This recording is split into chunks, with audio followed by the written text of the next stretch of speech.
Hi, I'm Paul J. and welcome to theAnalysis-news. Please don't forget the donate button and subscribe button and such. And thank you to everyone who has already donated. And we'll be back in a few seconds with two organizers inside Israel fighting for what they say is peace and equality.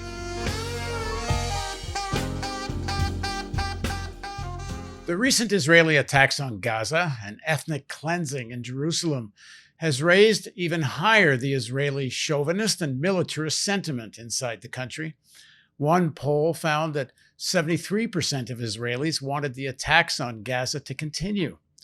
A new government has been formed, but it appears as right-wing as the now ousted Netanyahu. It's even more difficult to organize inside Israel for peace and equality between Israelis and Palestinians. Standing Together has been a leading voice and an organizing body for Palestinian and Jewish citizens of Israel. They say they will continue their work because, quote, we are not willing to return to, quote, normal. They say that struggle for a society in which all Arabs and Jews enjoy security, freedom from violence, safety in homes and on streets and in the cities, and most of all, equality. Now joining us to discuss the current situation in Israel are two leaders of Standing Together. Rula Daood is co-national director of Standing Together, the joint Arab-Jewish progressive grassroots movement. Rula is a speech pathologist in her training and former profession.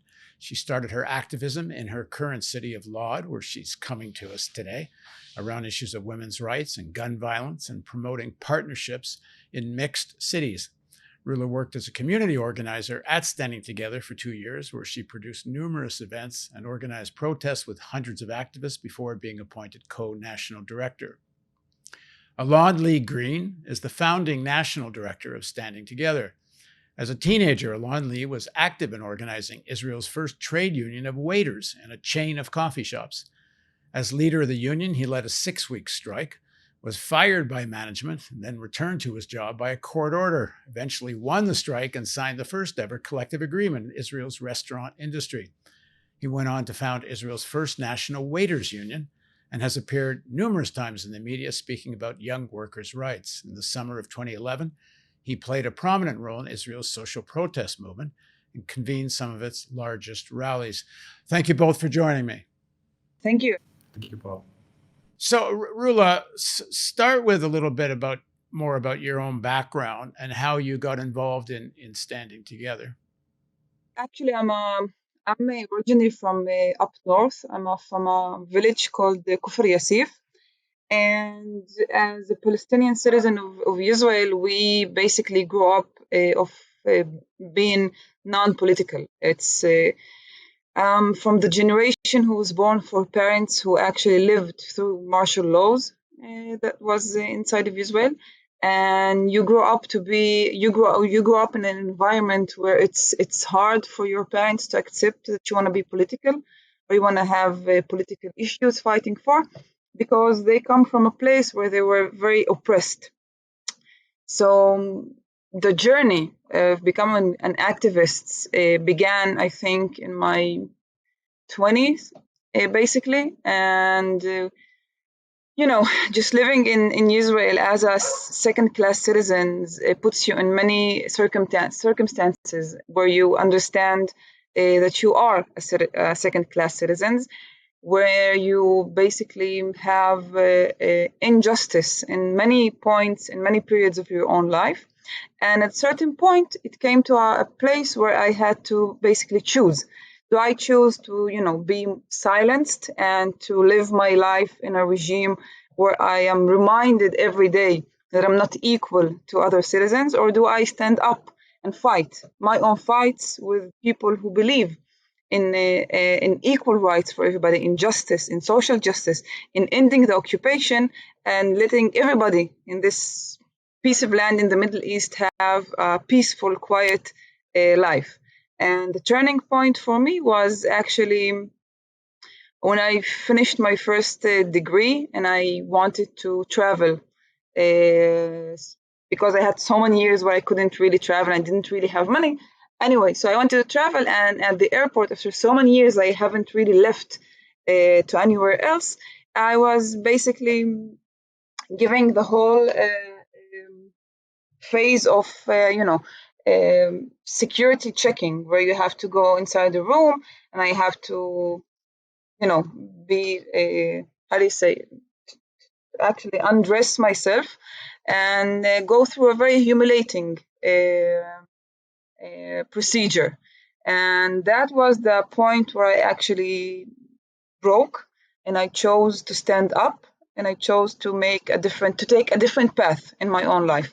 And the moment I tried to actually enroll in many other parties inside of Israel, but I couldn't really find my own place, each one for a certain reason. And when I met Standing Together for the first time in my life, it was in the flag parade that you have in Jerusalem. That was last week, and is basically, other extremists wants to have it also this Thursday. And there I saw Standing Together. I saw purple people having purple T-shirts, shouting out in Arabic and in Hebrew against the occupation, against what's happening in East Jerusalem. And that was basically the first time I met Standing Together, and I chose to actually see what that grassroots movement can do and what they can give me.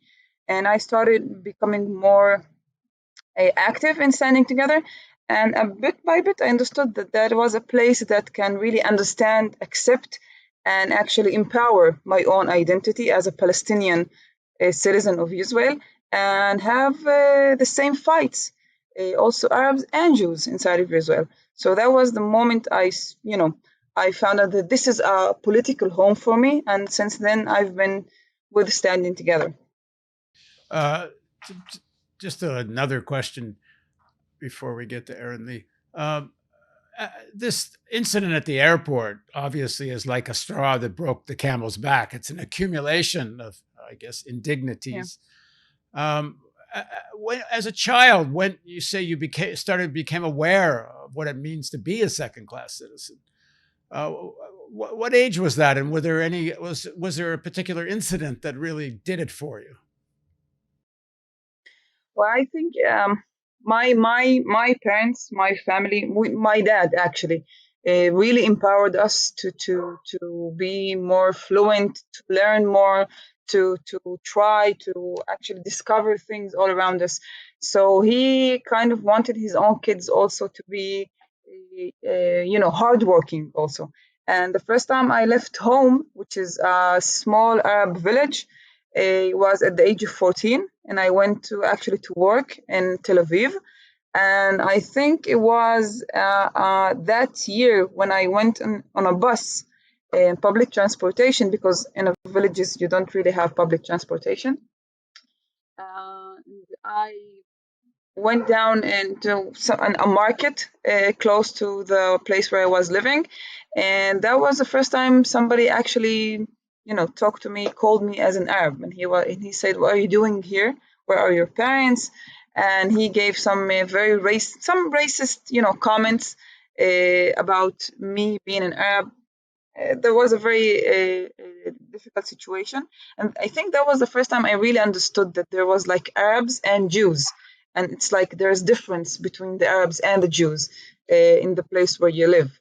But it also was the first time I went out, in a more mixed city. And it was also the first time I really had communication with somebody who's not an Arab inside of the country that I was living. So it was a kind of a different experience at the age of 13, 14. We'll have to do another interview sometime and really do more of your history. And we'll do that hopefully sooner than later. Alon-Lee, it is not an easy thing to be organizing, first of all, as a Palestinian, but it's also not an easy thing to be organizing as a Jewish Israeli, to go against what seems to be the popular tide, which seems very right-wing, very anti-Palestinian at a level which I think is very hard for most people to imagine. So what's your story? How do you, you organized Waiters, a story I told in the introduction. But there's people that do fight for, workers' rights and for their social rights as Israeli Jews, but they don't fight for Palestinian rights. So how did you get to there? So my personal story as a son to a single mother that struggled economically to survive in the very expensive city of Tel Aviv, as a worker in a coffee chain that was exploited together with my friends at the workplace. I think I learned that equality is for everyone, or no one can actually get it. And I think you do understand in the workplace very well that if someone is worth more than you, if he or she, they get more rights and you're more exploited than them, eventually it will come to everyone. And it is a very, very important thing to understand about Israel is that we have a lot of fights for equality, different kinds of equality. The LGBT community in Israel is very strongly fighting and struggling for equality in Israel. Women in Israel are fighting against violence towards women and are fighting for more budgets and support from the government for their personal security.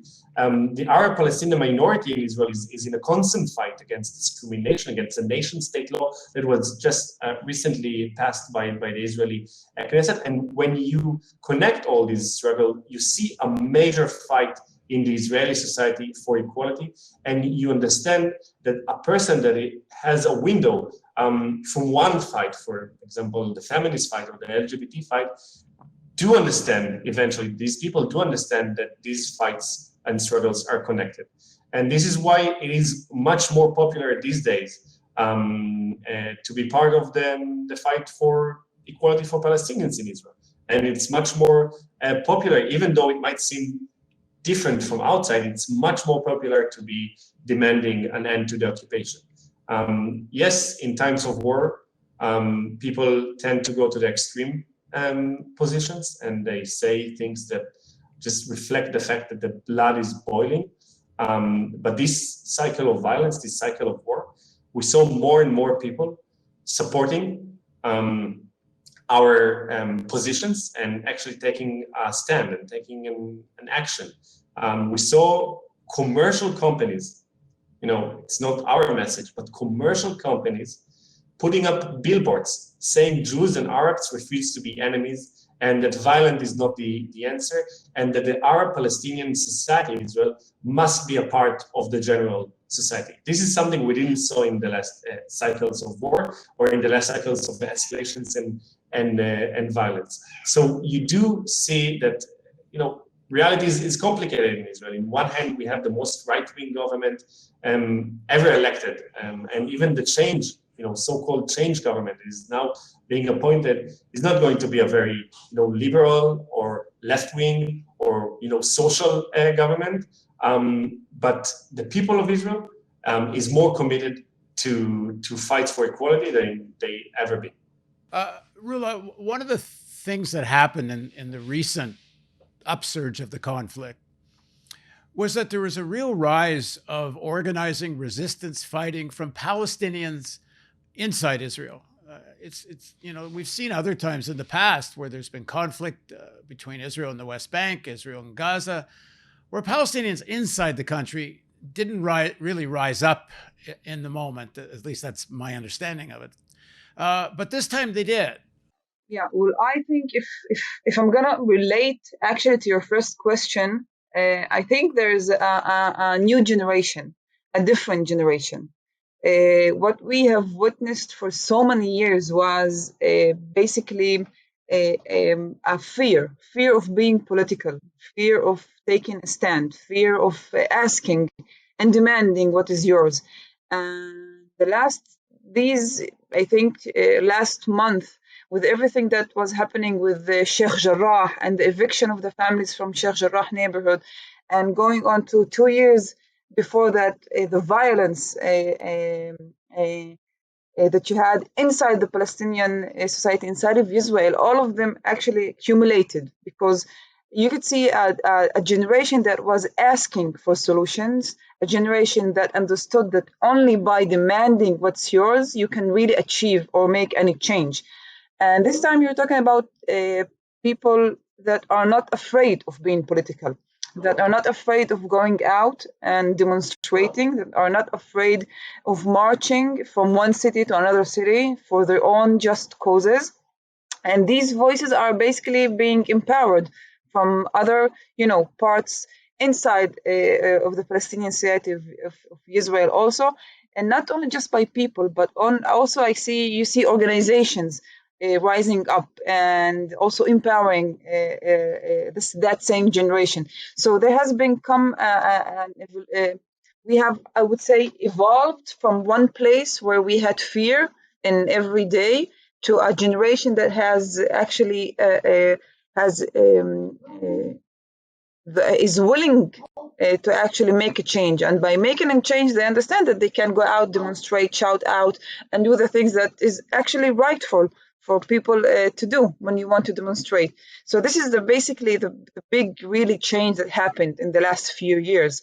And you can also see that most of the people who also came out, the Palestinian youth, the citizens here, are also young people who have been driven by other calls and struggles that have been led in other cities. So you had this kind of feeling that we have a power as one people here inside of Israel, and we just wanted to show that we really have a just cause, and we just went out to the streets, and it's been happening for several weeks right now. And once it happens, you see more people joining you. So it's kind of empowering everything that started. And I do hope that this kind of awakeness really goes on beyond to these weeks and beyond the period where we come to a more violence and war against Gaza, and just moves on to really make a real difference inside of the Israeli society. So I do hope that this is just the beginning for something that is much more bigger. Alon-Lee, how are Israelis responding to this awakening amongst the Palestinians in Israel? Does it make them, rethink where things are heading, or does it actually consolidate a more right-wing position? You mean Jewish Israelis, right? Jewish Israelis. Jewish Israelis. So it's an adverse situation, of course, and you see a lot of kinds of responses. The Israeli right wing, the Israeli Jewish right wing, is trying to use this uprising, this wave of protest in the Israeli mixed cities, in the Arab municipalities around Israel, and to claim that all Arabs are violent, and that the Arab society in Israel is preferred to be recognized as Palestinians and not Israelis, like they cannot live with this complexity that are both Palestinian and citizens of Israel. They're trying to use this situation to say Hamas is actually leading the Arab society in Israel, and that you can see Hamas flags in demonstrations or funerals of people that are shot by the Israeli police inside the cities of Israel. And by the way, they just cannot differentiate between a green flag with an Arab reading and another green flag, because there are also Arab movements, Muslim Arab movements inside Israel having a green flag with Arabic on it, and it's not the Hamas flag. But they try to use this situation and to push the general population further to the right and further into positions that are discharging of the Palestinian struggle for independence, of Palestinians and for equality inside Israel. But we did see also a big wave of support among Jewish Israelis, saying that it is a struggle for freedom, it's a struggle for equality, and that the young Palestinian citizens of Israel that were awakened in the last weeks, it's an amazing, you look on the social networks and you see something you've never seen before. Like, people, one after the other. They're changing their profile picture into the, to the red color of this struggle. They're adding the purple, of our movement to their as badges to their profile. People are, sharing things that it's catching like fire. And you see a lot of empathy and a lot of support from Jews. You saw a lot of demonstrations all across Israel in these days of war and escalation, of Jews and Arabs coming together, not only saying, coexistence and these very obvious things, but saying the war must end, the occupation must end. We need to see equality, and I'm talking about thousands of citizens in the time of war. And usually in the time of war, people are, the politicians, even the left-wing politicians in Israel, are saying, now the guns, are shooting, wait, let's see what's happened, and then we'll talk about the consequences and what is actually going on. But this time you saw a lot of Israelis, Jews and Palestinians, going out to the streets. And it's an interesting phenomenon. It's also an interesting phenomenon to understand that whenever the government is trying to attack the Palestinian minority inside Israel and to delegitimize the representatives of Palestinians in Knesset, it actually creates the opposite reaction. And more voters, Palestinian voters, are going out and vote. We saw, the largest fraction ever of the joint list, 15 seats in parliament, where, they were exactly under attacks and attempts to, to kind of create a suppression of Arab voters in Israel. So that worked counter-wise for the government, and you also saw it now. They tried to delegitimize the Palestinian community in Israel. It didn't work for them. Rula, let's deal with the big underlying question, and then we can kind of get into some other issues. As long as Israel is defined as a Jewish state, can Palestinian Israelis be anything but some form of second class?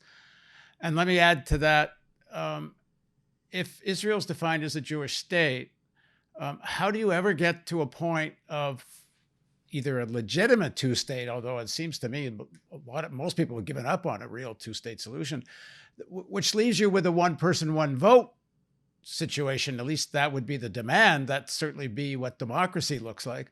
Of course, then you have Palestinians have 52% of the vote. So what's your thinking on how this gets resolved, both in kind of a more short-term way and longer-term way? Well, I think that if I am taught something from third grade until ninth grade, is every time that you open a book of history, you have this sentence written as Israel as a Jewish and a democratic country. I think it had been proven wrong repeatedly. We say every time when anybody says that Israel is a democratic and also the land of the Jews, we say that Israel is a country that acts to its Arabs because as if her being Jewish and gives the democracy for its Jewish citizens. So I think we all understand and realize that as long as we have a country that is based on ethnicity and based on making citizens first class and second class, we can't really achieve democracy. We can't really achieve equality. We can't really achieve a community or a society that is equal for everybody. So I think that answers your first question, maybe. For the second question, I think when we talk about the solution, this is a really big question that doesn't really, you can't really have an answer for it in 30 minutes or even in 1 minute. But I think the very basic thing that we must all agree on it, that the solution has to be rightful for both nations, for both people. And I think coming from a place of a minority inside of Israel, from a place where I can't really feel belonging to the country I am in or to any of its symbols, and it's really hard for me to feel as a real part or citizen of this country, I would really want us to achieve a place where we really have equality for both nations and we have both people Jews and also Palestinians deciding their own fate. People sitting in one room and talking about that solution, and not having, others deciding for both of us what is the right thing and what is the wrong thing. And I think that solution must talk about justice for both parts, for their own independence. The solution must actually be agreed on both sides, and that solution must really talk about freedom, equality, and independence for both sides, and each and every one of us right, a basic right of living an equal and a free life. Well, if you link that to your first answer, that doesn't really happen as long as the only state is called a Jewish state. Um, and and and you said there needs to be negotiation, but if you're one of the negotiators, what's your vision of what you're negotiating for? Well, my vision is actually, I think I've said it 2 days ago. We had an argument somewhere, a bunch of us as activists, and there was that argument of, is it one country for all of us? Is it two countries? And what side are you in? And I gave this answer, and I said, I want a place, I want a country where I can go to a football, or how you say in America, you say soccer, and cheer and cheer up and shout out the name of the country that I belong to, and the name of the players that really are playing for me.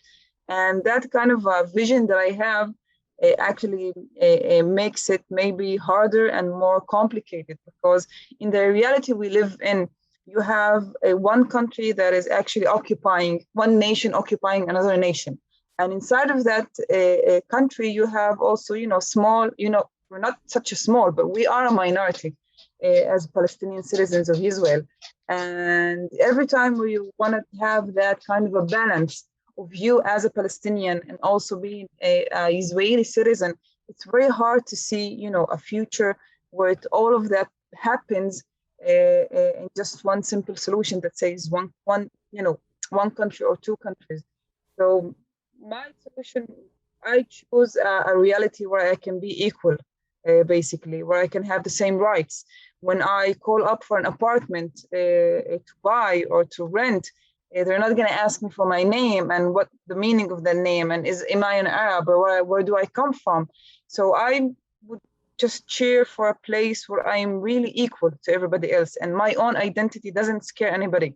I think we're in a place that you have so many complicated issues and complicated struggles that is not that easy to really have that question of, is it one country or two countries? There are too many factors inside that are playing, that is changing also rapidly because of the way we are living. And of course, we can talk about many elements that are actually combined all together and bringing us to a very difficult and complicated reality, but it is a reality that we are living in.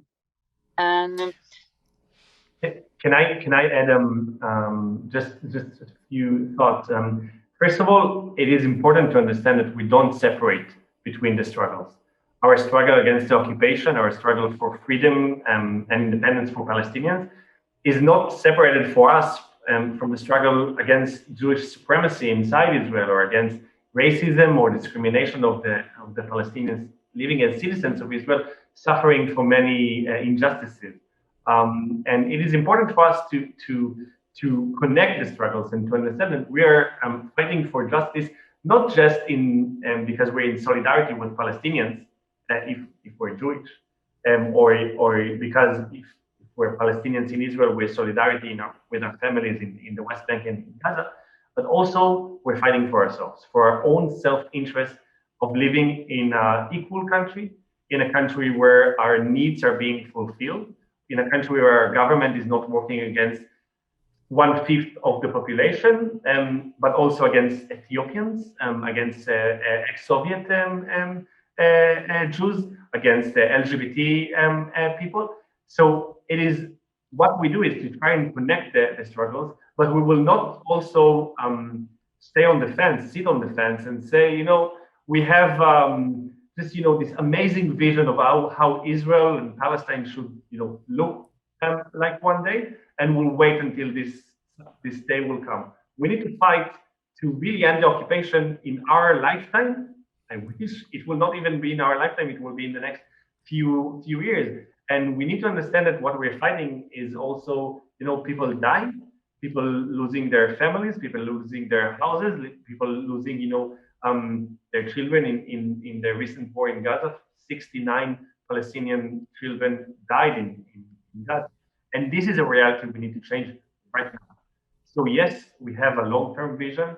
Yes, we have dreams for this place, but we also are building struggle right now on the ground with as many partners that we can get.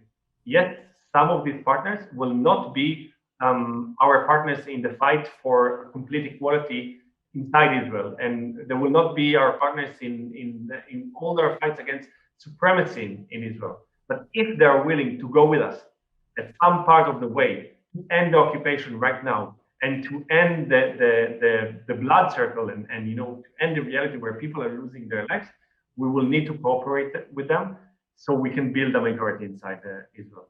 We will continue to fight. I'm a socialist. Yeah, I want to see this place being one socialist big state where people can fulfill themselves and have all the equality they can get. I'm cooperating with people that are not thinking like me. It's a necessity if we want to stop them. So by talking about equality, by talking about linking the workers' struggles and the other struggles of Jewish Israelis you talked about with the Palestinian struggle, you, according to many Israelis, including most of the government, you're a traitor. The rhetoric against people who take a position like you do is as inflammatory as anyone could imagine, because I guess it's in the interests of the people that run Israel and benefit from the situation to keep people united on the basis of being anti-Palestinian, so they don't unite on the basis of what you say is their own interest.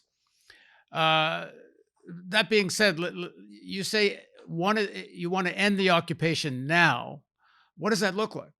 It looks like no more Israeli military in Palestinian villages, no more arrests of children in the middle of the night just to be detained by Israeli 18 years old, coming with a gun, wake you up in the middle of the night, create a huge mess in your house and take children to be detained. It means no more casualties in Gaza. It means no more blockade on Gaza, no more bombings of Gaza. It means no more, enslaving ourselves as a society to the occupation. It means the dismantling of all Israeli settlements in the West Bank and retrieving to the borders of Israel, not trying to occupy land, not trying to build more settlements and to take what is not yours. I know it is not the end of our vision, but it is a necessity right now because blood is being spilled, because people are, just in recent days, dozens of people lost their lives in this region in just a few 11 days. This is something we took upon ourselves to stop. You've got obviously this immediate situation that you just described. A somewhat longer term, and who knows how long, but in terms of demands at least, if there's any kind of democracy, if that word's going to mean anything, it has to be one person, one vote. And one person, one vote right now would include the West Bank and Gaza, given that it's been, under Israeli rule for decades. So right now, even though it's not something I'm happy with, it's not my choice, but there is a very strong and big Jewish majority, national majority inside Israel that seeks and support the right for self-determination of Jews living in Israel. Some of them will even claim it's the right for self-determination of all Jews in the world, something I really disagree with.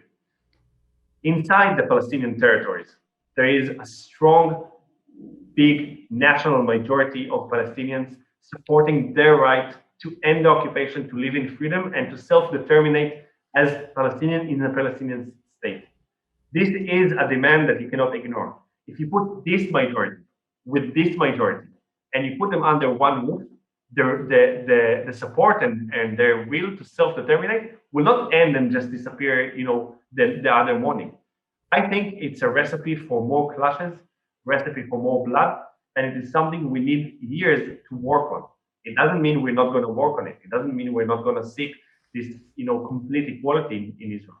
But the first step must be ending the occupation and ending the endless wars. If you ignore the fact that there are some people living under a military regime right now, and you jump, just to the end part of your vision, some steps on the way might be ignored, and you will just have a different result than what you seek. This different result can cost in a lot of blood. So what we say right now is that we try to build a coalition, an historic coalition and a historic majority inside Israel to first end the occupation. We are also having the fight to achieve complete equality inside Israel and to end Jewish supremacy in Israel. It is something that we're working daily to broaden the camp that supports our stance and supports our claims and demands. But you cannot ignore that the majority of Palestinians want to live in an independent state. And you cannot ignore the fact that the majority of Jews in this land want to live in an independent state. Rula, you want to pick that up? I think that one of the things that we sometimes, maybe it gets lost because of we have to, bigger issues or bigger things to think about regarding the solution or what's supposed to happen in the Middle East and this is one of the things that's, I think, the hardest for, Palestinian citizens of Israel is so many times it's the story of Palestinians inside of Israel is kind of lost. It's every time we talk about a solution, it's some kind of automatically we are addressed as fully citizens of Israel, and then we don't really have a say in what's happening, or it comes last, or we are basically again in that situation where again a second class sitting on the bench and just waiting for others to choose for them. And that is why every time we talk about the occupation and we talk about the solution, every time they ask me, I have the same answer, that every solution that does not see me as a Palestinian, as part of the Palestinian people, all over, whether they are refugees living in Israel, living in Gaza, living in Ramallah, as part of one nation who is living inside of a country of Israel, and they should have their own rights, our equality, social justice. And that does not, the fact that we are citizens of Israel should not make us as less worthy of being one part of that equation. And so many times when we have that discussion, it feels like we forget that you have 20%, more than 20% citizens, Palestinian citizens inside of Israel. And automatically the discussion becomes of, is it one nation, two nation, and how do we talk about the solution or react to it? And that is why I emphasize always that every solution must say that you fully understand the identity of the other side, and you give them all the rights, equal rights for everybody. And I think that is the beginning of the solution. It's not the end of the solution.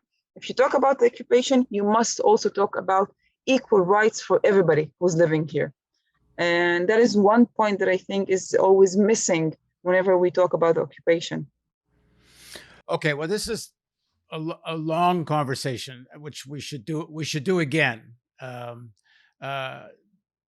because I want to talk a little bit about the current politics of the new government in Israel, but definitely we'll do this again, I hope, soon, and dig into this whole question. I mean, right now, most Israelis don't even want to call you Palestinian. You're an Arab. They don't want to recognize there are such things as Palestinians, especially inside Israel. But I guess that's partly connected to my next question. But let me go to Alon-Lee to start on this. Alon, the government that's now replaced Netanyahu is every bit as right wing or more right wing, and not only in terms of the Palestinian question, but even in terms of Israeli domestic issues. Where the hell is some kind of even centrist opposition? Never mind social democrat, Alon. Let me start by saying that I'm happy that Netanyahu might possibly go away after 13 years of destruction and hatred and incitement and discrimination and creating more and more social and economic gaps in Israel. I'm happy. I would be very happy. Maybe it will happen in the next few days. I would be very happy to see him leave. Am I happy with the new government and the other option? No. It's I mean, we're handing an extreme right winger the prime ministry. We're handing a person with 5 or 6 seats. Some of them started to leave him in parliament. The option to lead Israel, even though he has such a minor support. Who is giving him this amazing opportunity and gift? It's also the left-wing parties of Israel, the Labour and Meretz. They're doing that because the way that the political camps are organized right now, like the basic question of your political identity in Israel now, is not, socialism against capitalism. It's not occupation against peace. It's mainly Netanyahu for and against. And if you're against Netanyahu, right wing and left wing are meeting each other if they're against Netanyahu and forming a coalition just to block Netanyahu. They claim it will be a coalition that will do nothing but change Netanyahu and run the country and move it outside of the stuck corner that it has been into in the last years. Whether it's true, it's not true, because they will have and execute policies that will be right-wing policies. They will try and erase the Palestinian question, even though we see again and again and again that you cannot erase this question because it explodes in your face when you try to bury it under the rug. They will try and preserve the status quo. They will try to not change racist laws like the nation state law that has been passed 3 years ago. And I think they will learn that this is the left part of it. I don't agree that it's only right wing, because it's a question in Israel. You call them left. Yeah, I was going to ask you that. What is left about these left wing, what you're calling left wing? Is there, certainly in relationship to the Palestinian issue, there's nothing left about them, is there? You will be surprised to know that the Meretz party, the liberal Zionist left of Israel, they kind of moved to the left, and they've been more active in the question of fighting against the occupation from their own perspective of things. But they talk about the occupation, they talk about human rights in the West Bank, they talk even about Gaza from time to time. But then they are being quiet when there's a war, and they say it's not the time to go out to the streets, and they didn't join our rallies just until the day of after the war, after the ceasefire. Then they came for the first rally we organized with thousands of people, and they had a speech on the stage and stuff. But they waited until the ceasefire to do that. But they do talk about the occupation. They have some good parliament members that are active. Mossi Ralz, for example, it's an amazing example of a parliament member from Meretz that you will find every Friday in Sheikh Jarrah in the West Bank in demonstration, rallying against the occupation. So it is, again, it's complicated when you look at it, but then there will be the partners of Naftali Bennett in the government. Whether it will allow them to work against the occupation and to protest even against the occupation, not to speak about executing policies against the occupation, I don't think it will allow them. It will be kind of safe to say that we will be creating the opposition space in Israel in the next few years. And you cannot put your hopes in the Israeli government or the Israeli parliament even, because no hope will rise from there. The hope will rise from the people that are choosing to act in this reality, and that's proven again and again and again that they're willing to even get beaten by the police if you're a Palestinian citizen of Israel, or being arrested even just for posting something on Facebook, or just, for being in a demonstration. You can come back to your home, go to sleep, and in the next morning, the police will knock on your door and arrest you for attending in a demonstration. So these people are bringing hope to Israel. These people are creating the opposition in Israel, and it's not only about opposition, but we want to gain power. And I think we hit a momentum in the last few weeks, and it's something we need to broaden and to bring more partners to.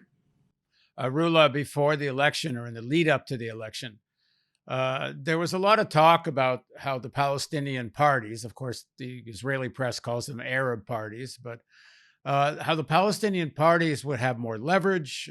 They might be able to decide who forms the government. It hasn't turned out this way, as far as I can understand it. The Palestinian parties have wound up with very, not really much leverage at all. You have as reactionary a government as there was before. What does that do in terms of Palestinians' feelings about the whole electoral process in Israel? Does it make them want to do more or give up on it? Well, I think the fact that we had 4 elections in 2 years, and the fact that you had so many like the first and the second elections, and through the third election, you could see a kind of a power that the Palestinians felt they had, because finally we had, we could see a leadership, and we could see somebody fighting our fights and talking in our name. But it unfortunately didn't really last, because the political game kind of delegitimized in a very harsh way these parties. And today, I think by understanding that also in the Palestinian parties you have left and right, and you have more conservative and more liberal parties, you can understand that the whole political map that we thought is relevant to us a few months ago has really changed rapidly. What we see right now by Ra'am, which is Mansour Abbas sitting in the coalition as a part of the more Islamic movement inside of Israel, actually show us that you have like conservative people and more right-wing people sitting together in one government after so many elections, after 3 elections. That is what we have right now. So I think the effect that it will have on the Palestinian society that is going to be unfortunately negative on the political electoral way, because even if Mansour Abbas really holds it and brings and really brings some achievements, they are always going to say that you sat in a government of a real extreme right-wing people that talk about, that the prime minister who's going to be talked about killing Palestinians in a very proud way in one of his rallies. And on the other side, if he doesn't bring back any achievements, also it's going to be, backed up with, here you go, you sat down with the right, real right extremist, and you brought back nothing, no achievements for the Palestinian people, Palestinian citizens of Israel. So at both ways, I see it in the parliament way as a way of losing and not really achieving anything for the citizens. But what we really achieved when we talk about grassroots and when we talk about, having power and understanding the power that you have in the streets with the people, is that you could see that people basically rose up and went out and called out and shouted out and had rallies and demonstrations for weeks after weeks after weeks, without even tiring or being any afraid of all of the political arrests that we have been seeing for the last few days. So if it gave us something, it gave us basically, it made us acknowledge the power that we have when we organize as people and go out fighting for the things that we see as very important for us as rights in this country. So maybe in the in the political electoral place, maybe that part is lost. But I think the people that live here have eventually came to a place where they understand the power that we really have when we stand together. All right. Well, thank you both for joining us. Thank you. Thank you very much. Thank you for having us. And thank you for joining us on the Analysis.news. And we'll be asking both our guests to come back again soon. Please don't forget the donate button and the share button and the subscribe button and all the buttons.